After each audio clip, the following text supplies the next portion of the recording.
All righty. Welcome. I am Heather Pierce Campbell, the legal website warrior. I'm an attorney and legal coach based here in Seattle, Washington, serving online information entrepreneurs throughout the US and around the world.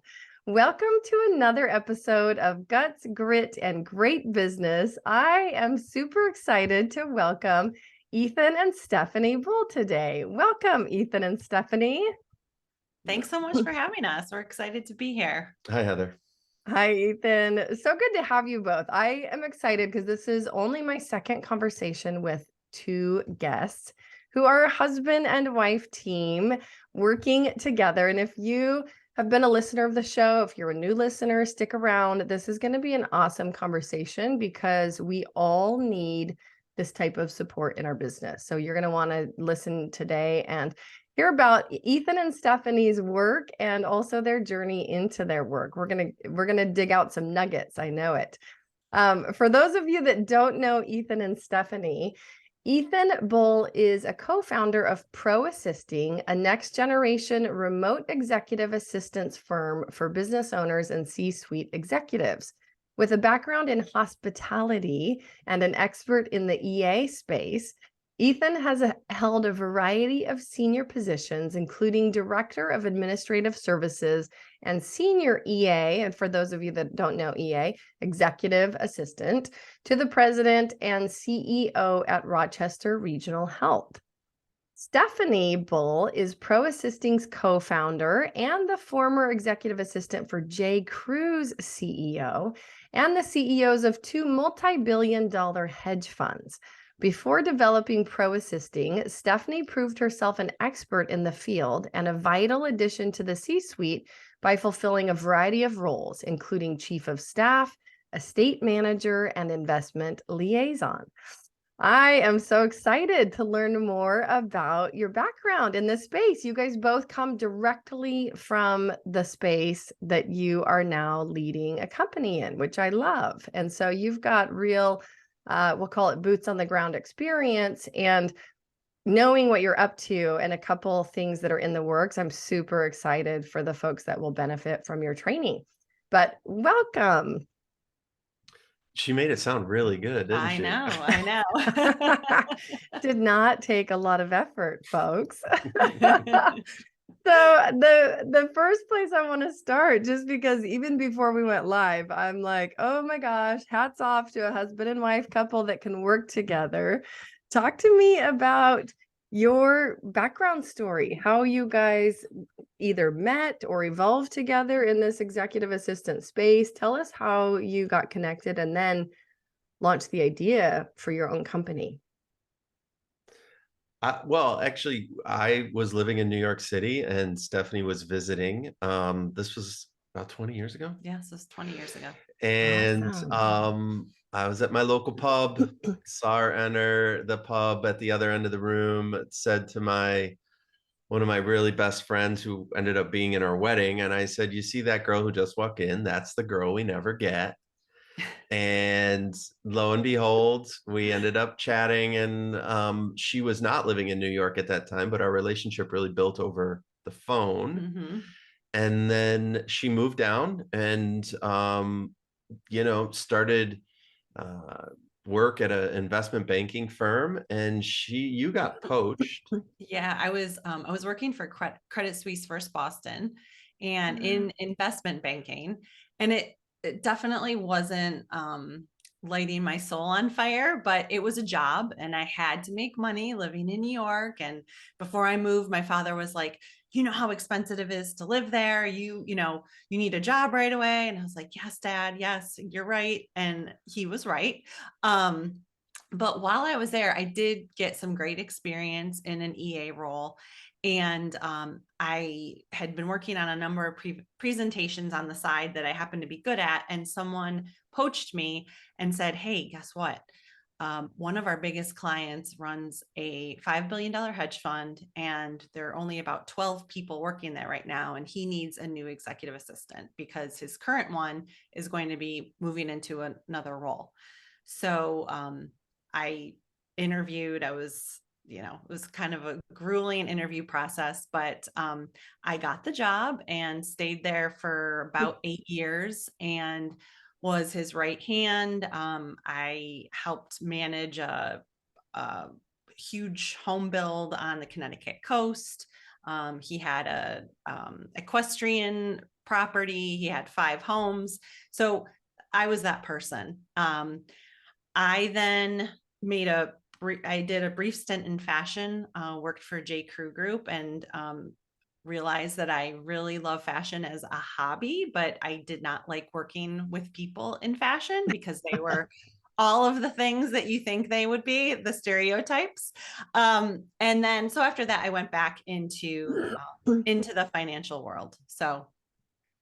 Oh my gosh, when you said that about the fashion world, that movie came to mind. Devil Wears Prada. Yes. Oh my gosh. I Yeah. was, my sister who's way into fashion graduated in like merchandise, textiles, design, all that stuff. She always wanted to be in that world. She's landed perfectly, I think, where she's designed to be now. She's in sales. She went from medical sales actually to like skincare and, more on the beauty side, but working with dermatologists who are doing like a really wide variety of things in skincare and health. Anyways, it's fun to see where she's at. But I remember watching that movie and being like, oh, it would be such a tough world, especially if you're not loving it. Yes. Totally. It was a learning experience. So you went from Boston. I hear that you were living in Boston and moved to New York, Stephanie. Yeah, I had lived in DC after college and kind of made a big life change, and I was staying with my parents for a few months and knew that I wanted to be in New York City. So I was visiting the weekend that we met. Oh, got and it. preparing to move, and then, worlds collide. exactly, I know. worlds collide, everything aligned. I And love that. and Ethan was working as an EA, but in I was in advertising. advertising. Yeah. Before that, I was in the Mm. entertainment industry, and Also a fun one. yeah, I mean, He has better stories than I do. I bet. Yeah, I bet there's some intensity there. yeah, intensity, bold-faced names, all of that good stuff. And the thing is being, a male in the EAC is kind of really rare, but actually in the entertainment industry, they use it as the stepping stone into whether you're going to be a producer or even a writer or a director or a development executive or an agent. The executive assistancy is really kind of that stepping stone, if you will. Like you've got to learn the ropes. Yeah, and also in the entertainment industry as well as finance, when the term secretary moved into assistant or executive assistant, they really view it as a jack of all trades / Swiss Army knife role where you are the single point of contact and you're filtering everything for your principal to maximize their time.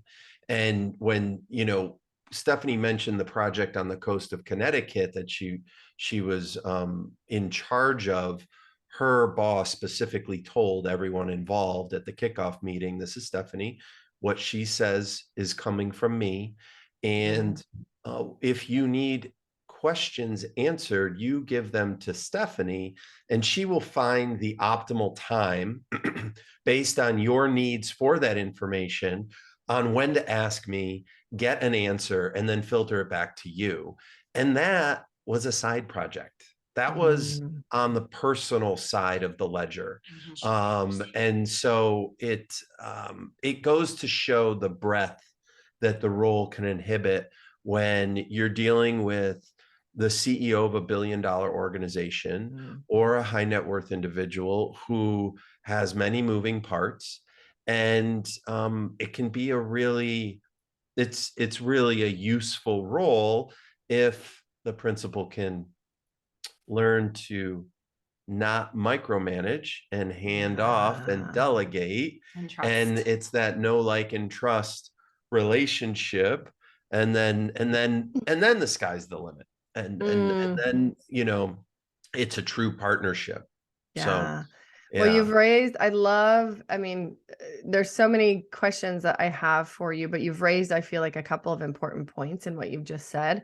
One is about the gender roles within the executive assisting world. I think two, what comes to mind for me is how stupidly attached we can be generally within, I'll call it the working world, I think is particularly in the US, to our titles, right? And the perception of what a title either conveys or brings with it. You mentioned like when it switched from secretary to assistant or executive assistant, kind of the possibilities open up. And I think that has so much to do with perspective, but also association with particular titles.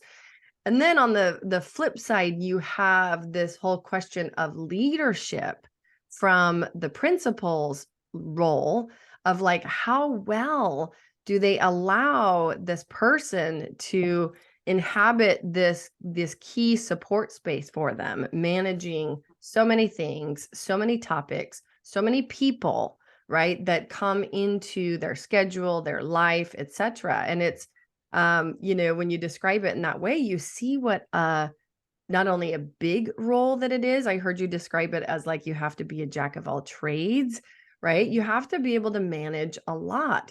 And the mom brain in me is exploding a little bit because my husband and I regularly laugh that like some of us feel like we barely have enough skills to manage our own life, let alone all these other people's lives, right?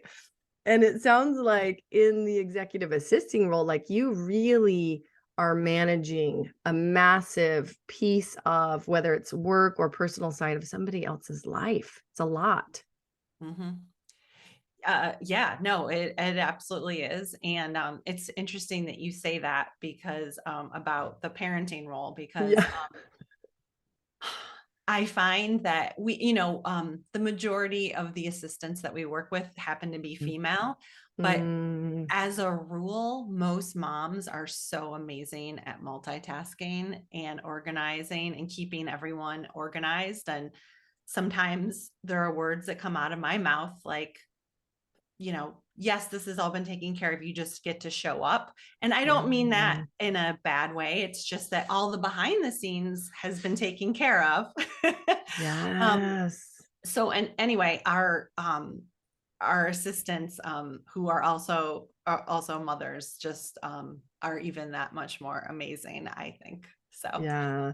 Well, I think there is definitely a natural tendency. I read an article recently around, I can't remember what they called it, the mental labor, quiet labor, something. It's a lot of this emotional organizing, labor. pre-planning that happens, whether you kind of recognize it or label it or document it or not, that it takes to just manage a life or manage a family or manage somebody else's life or schedule, right? It is a lot. And I know personally as a mom, coming through COVID and out of COVID, like I would not have survived on the work side without my assistant, not for 1 week during COVID.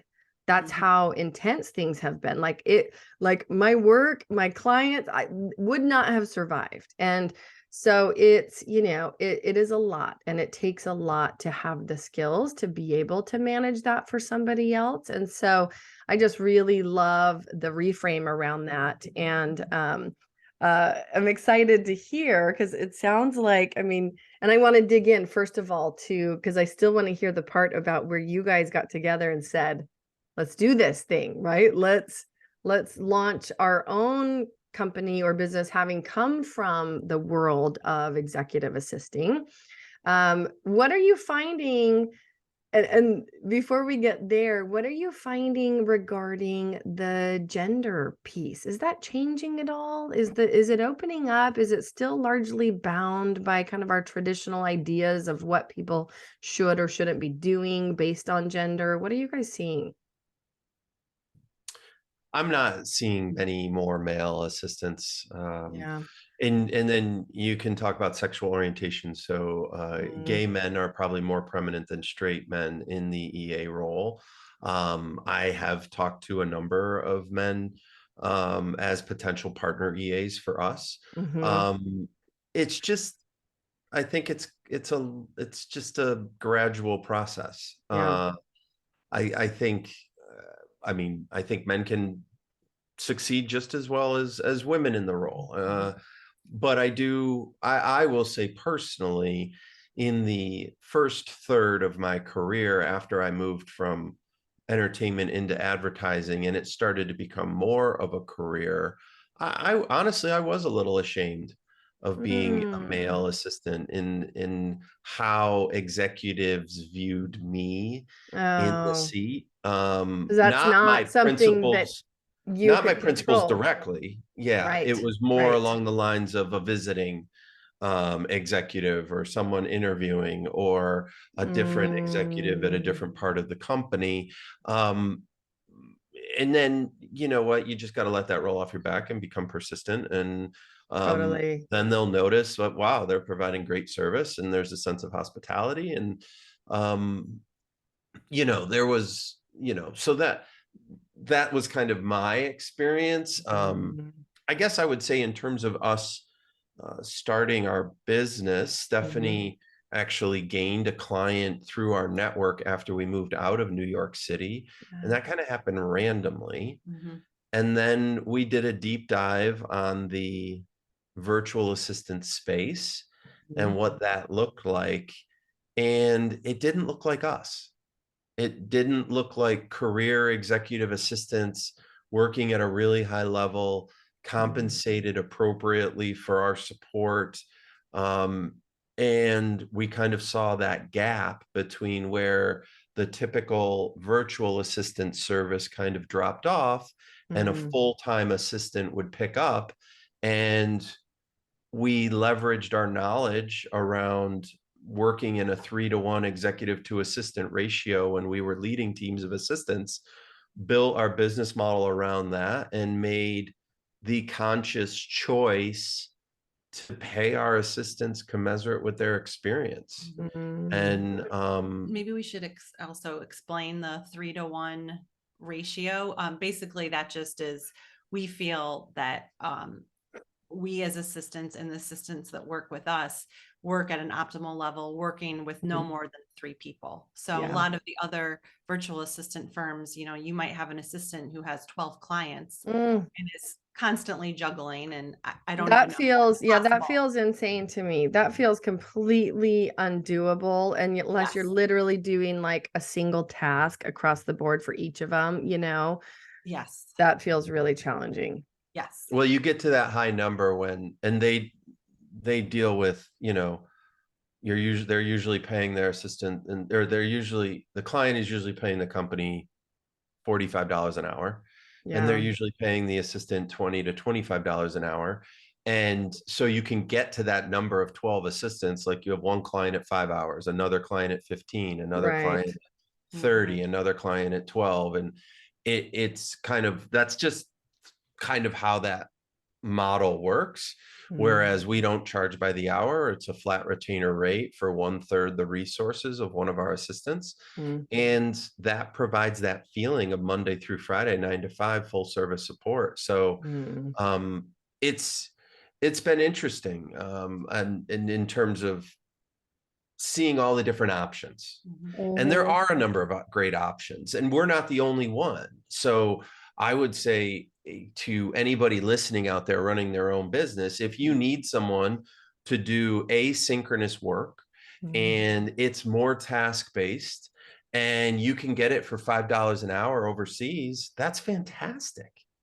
Or if you want that US based person, but you really only want them for something that, again, is more asynchronous and more, you know, uh, handling tasks lists, then that's great. And if you want someone really who's a true partner and you're not ready to hire a full time assistant and you want that executive assistant level, then we may be a great option. And Mm. so that's kind of how the whole industry has kind of opened up, which has been really great to see. Mhm. Mm.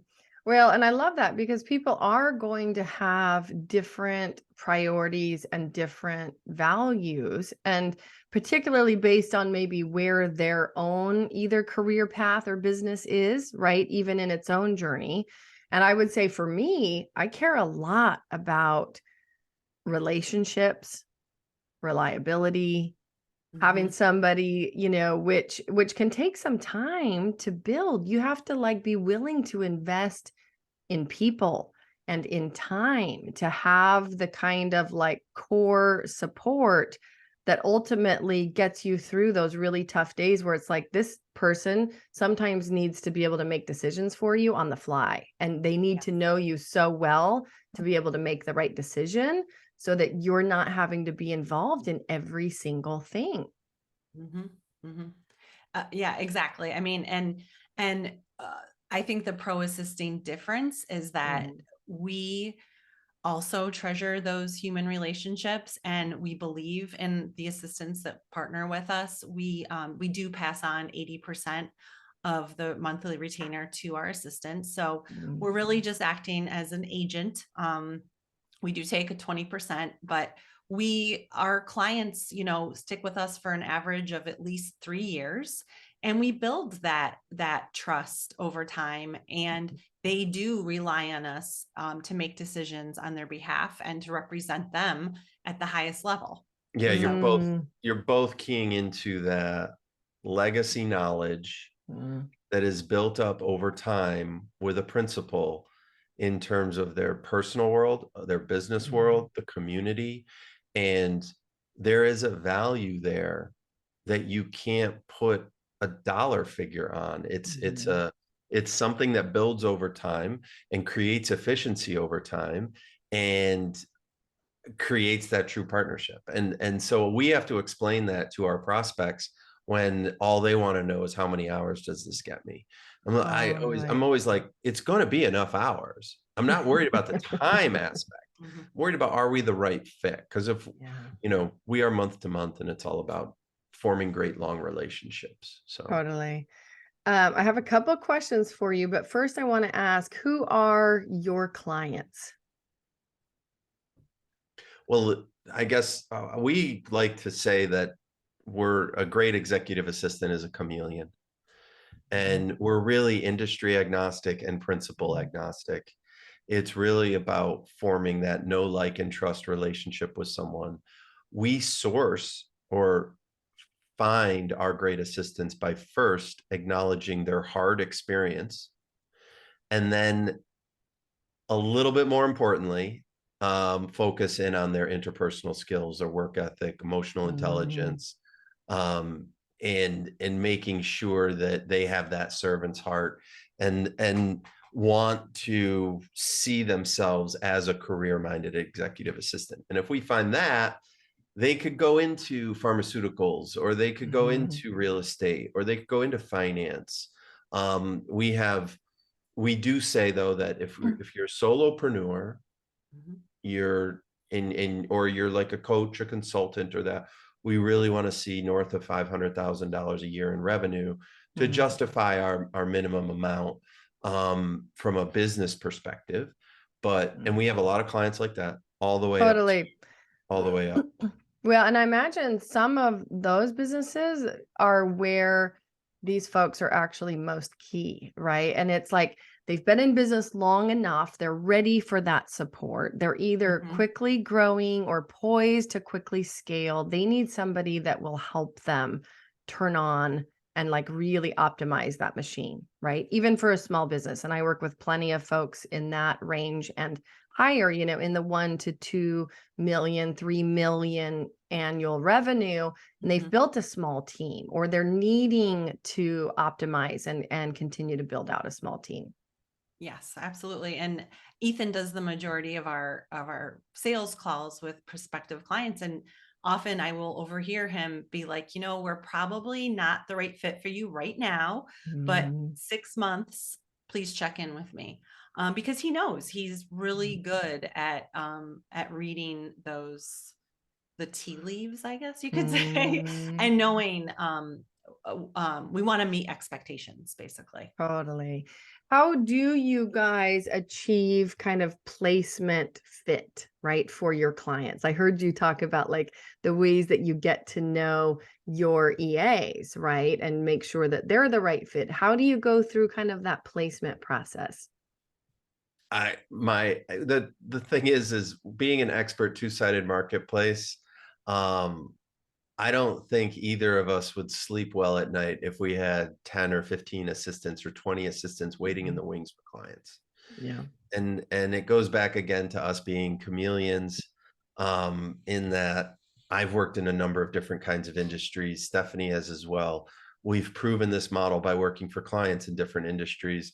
It's more about finding that right assistant and making sure that, you know, we're partnering them with, frankly, a business owner or a founder or a CEO level person who, one, understands the rules of the road, if you will, about our service and what that looks like, and two, also is not a jerk, you know, and Mm. is not taking the caricature that you see in some movies or TV shows about what an assistant is. And mind you, most of those assistants are working for billionaires. Right. So they're being compensated at a level you have no idea about. And so the abuse they take is kind of baked in, where we're not there, you Yeah, know, we no. don't Right. stand for that. No, absolutely not. And we have had to fire, let go of clients that are not, they're not the right fit. They're not respectful. Their expectations are not appropriate. So it's, The thing that's so crazy about that to me is like, it's so counterintuitive to, first of all, building your business or your department or whatever it is, right? Creating a team member that you can rely on and that respects you and cares about you enough to do their best work. Like, it's so bizarre to me when you see those caricatures in movies, but yes, also, you know, it happens in real life. You know, yes, there are people that are that way. And yes. it literally feels insane to me that that's a way that people think like this will work and it'll work well. I agree with you. It's rule by fear, and it makes absolutely no sense to me. No, it does not. So with that, I'm curious. I've got two questions for you. Is there one thing that you wish more of your clients knew, right? Either about the EA world, about your services, about how to be a better leader? And then on the Well, flip side, the next question is all right, there I'll one take the first thing, one. You you'll get the take the flip side first one. one? Okay. Yeah, is there one thing that you wish um the executive assistant world knew, or potential, like speaking to the other side of the marketplace, people who are in the executive assistant role and maybe should be working for somebody like you, right? What do you wish those folks knew? So on the first one, given that we are fractional and remote, and geography doesn't really matter until you talk time zone, and if you're in the same time zone, you can work there. I do find there is sometimes where a prospect just or a new client, if you will, just feels like we're a computer program. And like we're just like, and it's not a person to person business. And if you go into it thinking we're a computer program, you're going to shortchange the onboarding experience, and you're not going to form that know, like, and trust relationship, and you're going to be off on the wrong foot from the get-go, as opposed to understanding that it does take some time. I do like to say, though, after you've been working with someone for 3 weeks, you're really going to feel the lift. And the reason being is because we partner with executive assistants who could command 6 figures in major metropolitan areas. Yeah, They who are know this. This is experienced. their Yes. deal. Yeah. Yeah. So they're going to tell you what you shouldn't be doing. And they're going to tell you what they are going to take off your plate.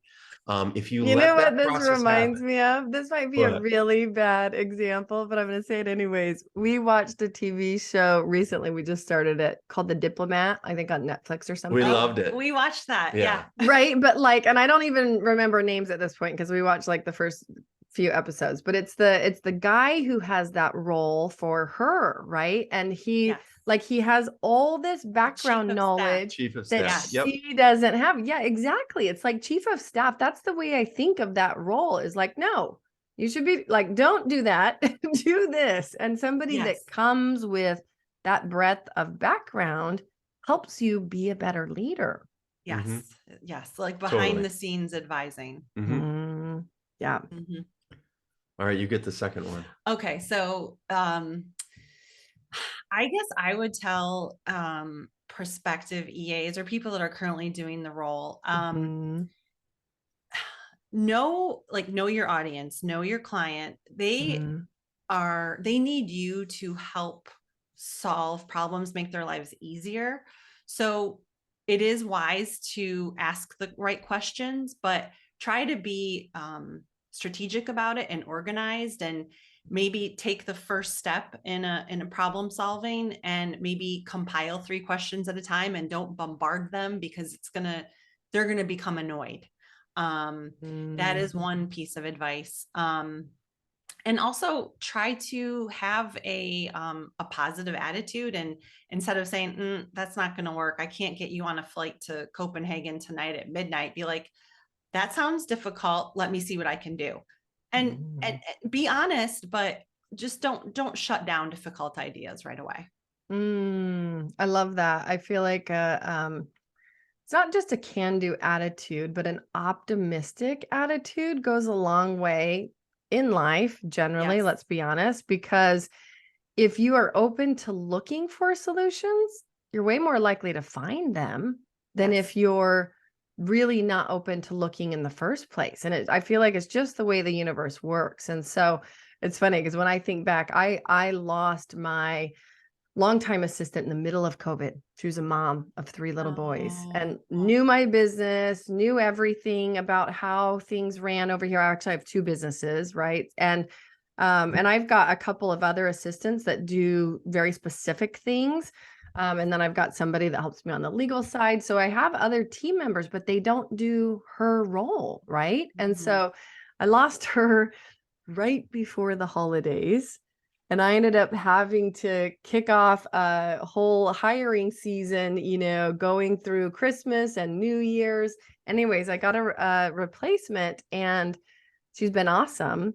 And the factor that I hired her for, and by the way, there were at this time in the middle of COVID, I think there were like, I don't know, over 100 applicants, right? And so I had to filter through a bunch, set up a bunch of interviews. I talked to some folks who were super experienced, and I talked to this gal who just had an awesome attitude. She was the one that was like, I can do it, hire me, but she had follow-up. She was the only one, like, consistently every day, like, where are you in the process? How can I help? I'm ready to go. And I just loved her attitude above and beyond everything else. And it has served her so well. She's had to learn a lot because she wasn't as experienced as some of the other folks, but I feel like her attitude has taken her so much farther, And anyway, so I really love that point about attitude, because I feel like it's a huge part of whether we succeed in work, regardless of what we do. Yeah. Yeah.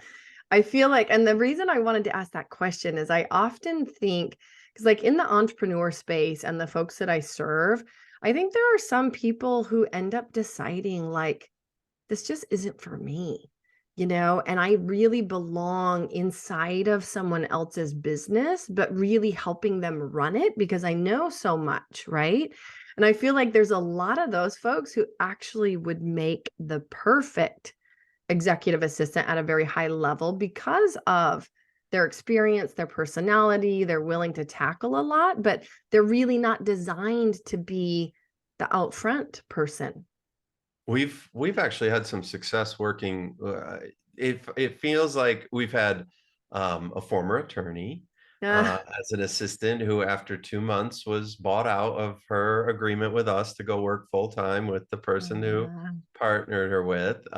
We had an accountant who worked a long length project at an elevated rate for a different client.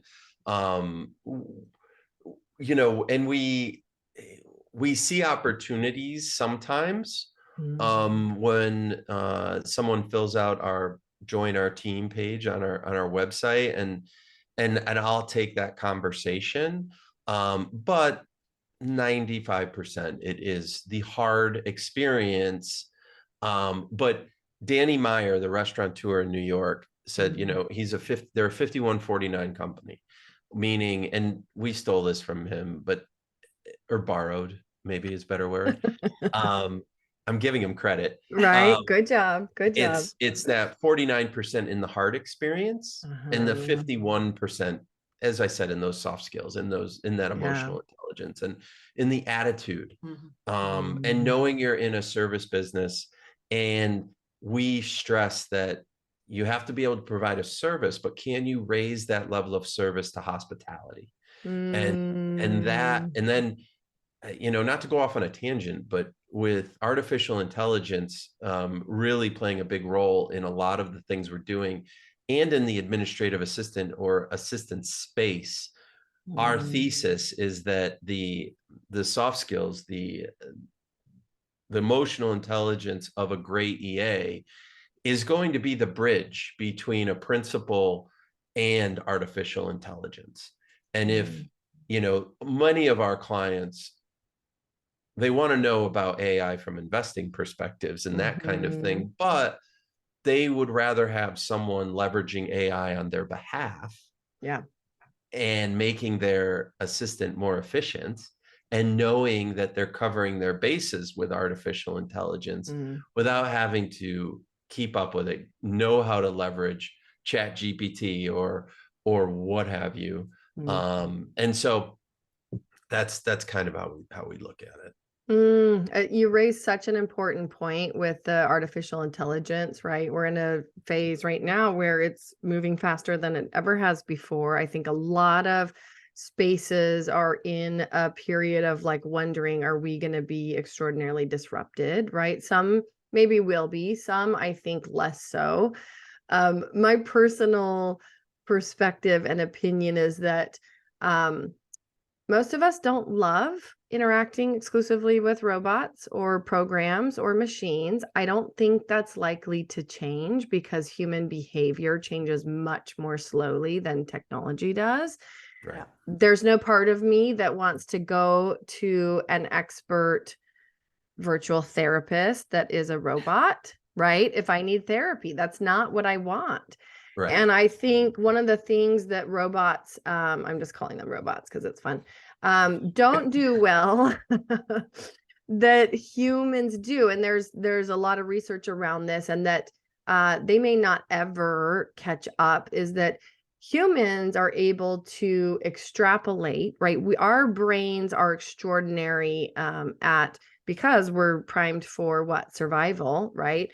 Optimizing, like, what is the lesson from this experience that I can apply over here, which allows me to extrapolate really key data from this new situation happening.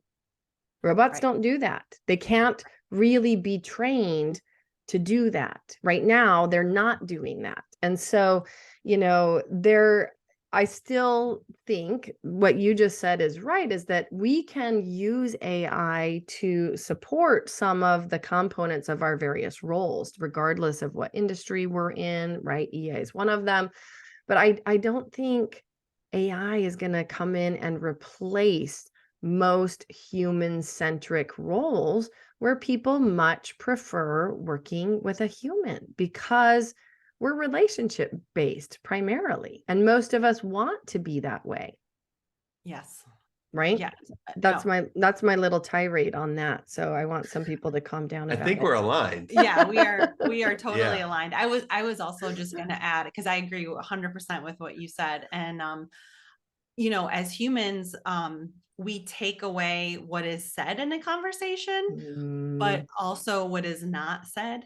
Facial expressions and a pause, and there's so much more to communication than how many of us, right, have like really massively screwed up a text conversation, right? Exactly. Especially with our spouses, talking about the whole like working relationship with our spouses. Yes. And we're like, oh, oops, we should have done that conversation face to face. That's Absolutely. like a prime example, I feel like, of the difference that we're talking about here. Yeah, absolutely. And tone. I mean, it's so hard. Tone Mhm. in an email, in a text message, any of that is just, it's near impossible to nail every time. Yeah. Yeah, totally. So I know you guys have a couple of exciting things not only coming up. I think you just published the audio version of your book, right? So we're Mhm. recording this in end of May here in 2023. Do you want to share with us a little bit about your book that came out last year and then the audio version that was just released? No, you take it. Um, we're fighting over who's going to answer You're the so question. excited to talk about your Yeah. book. No, we are excited about it. Actually, you know what? I'm teasing. I'm We teasing. I'm excited about it because it was it was a COVID baby book, right? That was our joke before you got That's started. true. That is Yeah. true. What we were finding as we were building our business was we were coming across a lot of people who had never used an assistant before. And Mm. we wanted to come up with a way that we could take our gulp 45 plus years of combined assisting experience Mhm. and kind of create an instruction manual. And it can be great for that person who's never used an assistant to kind of brainstorm of how would an assistant fit into my world Mm. and how would that help me in my business. But it's also a great way for someone who has an assistant to make sure they're getting the most out of the partnership. And we focus on 5 performance multipliers. So it's called the 29-hour workday. And our 5 performance multipliers should add 5 more hours in your day. In that the assistant should be thought of as your business partner, as your chief of staff, as your project manager, as your assistant slash scheduler, and personal assistant. And don't shy away from that one. A lot of people feel guilty Mm. about asking their assistant to do personal work. And that is that is part of a lot of fun things come out of that side of the world when you're assisting someone on a personal level and you save the day and their 8-year-old daughter has an amazing birthday party with the best magician that the whole party has ever seen. I mean, that's huge. That's fun. And then Yeah. the client is sending you a video of the act going on. It's like that creates a real partnership and it is a relationship unlike any other that transcends both of those, so yeah. That's an important point. And I can relate to that because you're right. Like on the personal side, I mean, there've been days where I'm like, oh my gosh, I just have to hire like a house manager. I don't even know what to call it, like somebody to come in and help me manage the personal side of life, right? All the logistics and the to-dos and the kids things and the traveling and the scheduling and blah, blah, blah. So I get it. And I have been kind of resistant to like transfer some of that onto my assistant who knows everything else about both sides of my businesses. So that is interesting that is kind of a hesitation for some people. Yeah, and we encourage it. Yeah, no, I was gonna say it definitely is. People do hesitate. And I think as long as you're respectful of you communicate what you're looking for and you respect the boundaries and they know that you're not going to be asking them to do something at 11 p.m. on a Saturday night, at least on the regular. Yes, Then right. as long as you're communicating, I enjoy the personal projects as well. Oh, that's super fun. Well, I love the title of your book, The 29-Hour Workday. It's like it goes so against the trends, right? The 4-hour work week, blah, blah, blah. Yeah. You know, Wouldn't that be nice? right? Without it being like your 29-hour workday. We don't want that either. But Right. no, it's a great play on that theme. So the audio version just came out, and that book is for folks who are new to the world and also who can do it better, could do a better job of utilizing the assistants or the executive assistants that they're already working with. Yeah. Um, And yeah. That's awesome. So we'll share the links to those in the show notes. You also have, it sounds like, this interesting educational side or component of your business that you're getting ready to launch. You want to share a little bit about that? Yeah, it's going to be basically business school or a graduate program for career executive assistants. So we want to create, we're going to be doing coaching and consulting, but also a community of fellow assistants, where you can learn, but also commiserate and share. And Yeah, it's we just don't see it out there in terms of today's day and age. What training is out there. We really think this could be a kind of the go-to certification program.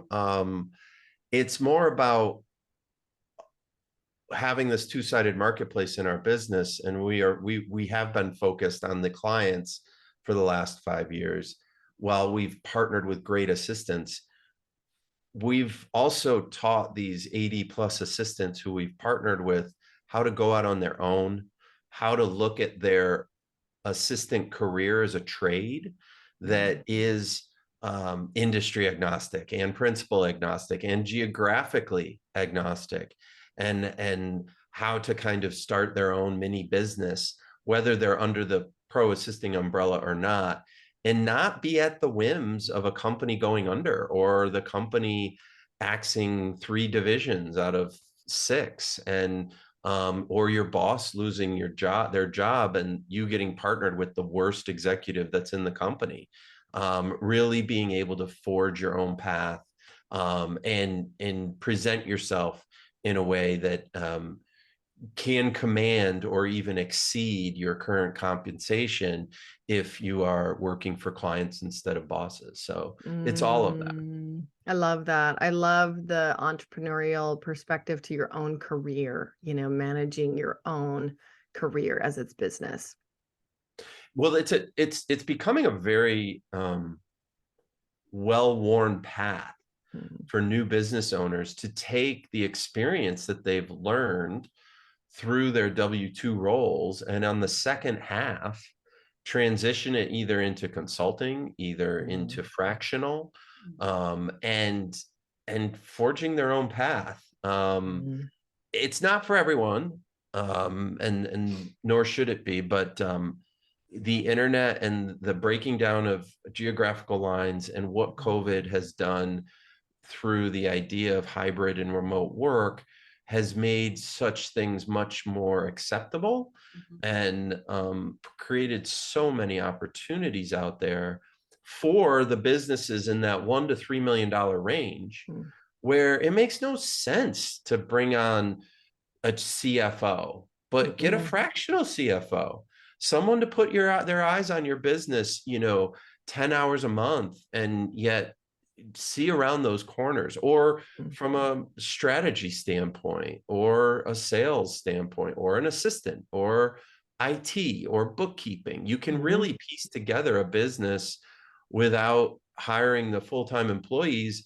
And that's what those independent contractors want.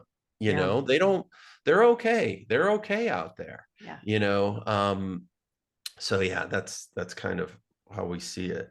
Well, it's such an important phase for those businesses who are scaling through that zone, because it's kind of the no man's land when it comes to access to certain types of services or people in the team building process. It's the same reason I launched basically a fractional version of full-time in-house legal support for clients in that range. It's like they need my eyeballs. They don't need me full-time. They need me to do very specific things for them as they scale. And I built that into a program, and it helps, companies that are the size that I serve it through that growth phase. So yeah, I'm a big fan and fully support those businesses getting the type of support that they need, rather than opting out from it or trying to piecemeal their own solutions that don't really work when they really need some legitimate support. Right. Yeah. Yeah, it's an exciting time.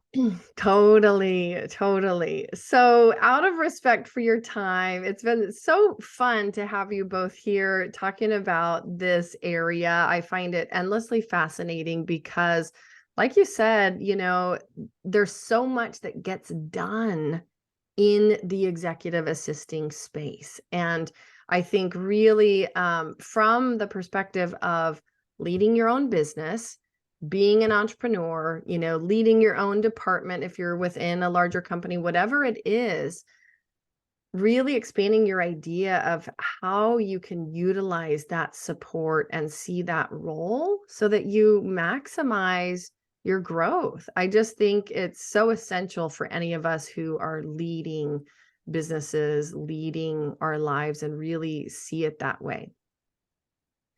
What in our final few minutes, couple of questions for you.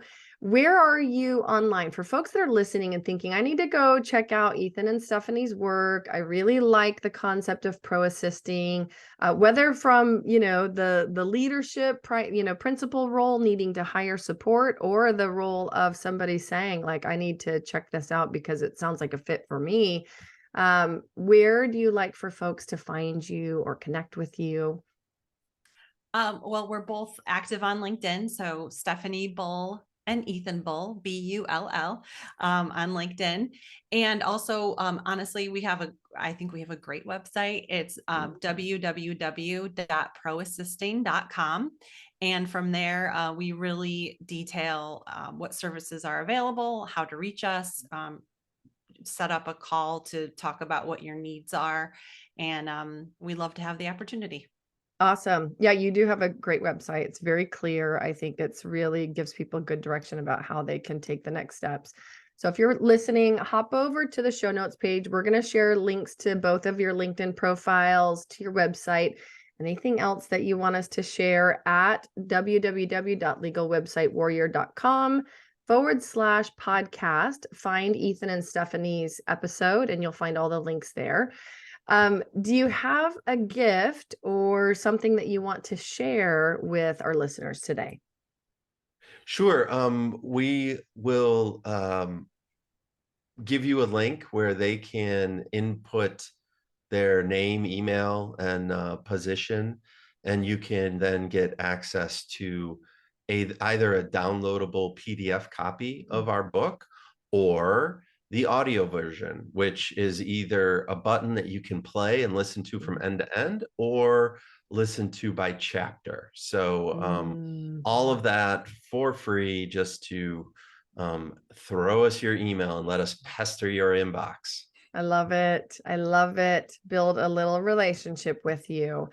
So I will share that, whenever you guys get the link, send it over. If you're listening, be sure to pop over and grab the audiobook. I, for one, am such a huge fan of audiobooks. Like, I'm an avid reader, but as a mom and a business owner, there are so many days where I do not get like the sit down reading time that I want. And so I'm listening in the car, I'm listening when I walk the dog, right? I'm squeezing it in.